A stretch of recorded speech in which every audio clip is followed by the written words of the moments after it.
শুভ সকাল, good morning Mary দাদা ভাই। আজকের আমার বৌদির জন্মদিন, একটু আশীর্বাদ করবে।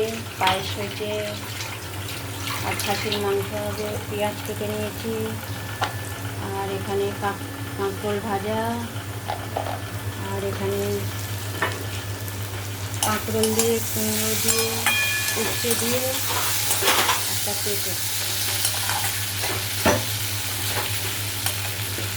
এটা নিরামিষ, আজকে শনিবার, এটা আলাদা।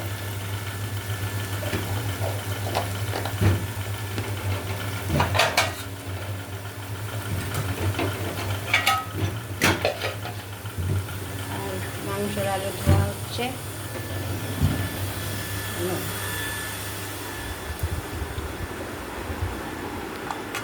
আর এখানে খাসির মাংস। চলে আসবেন দুপুরবেলা আমাদের বাড়িতে, একসঙ্গে সব খাওয়া যাবে। সাদা আলু চচ্চড়ি আর লুচি হবে। টাটা, শুভ সকাল, গুড মর্নিং।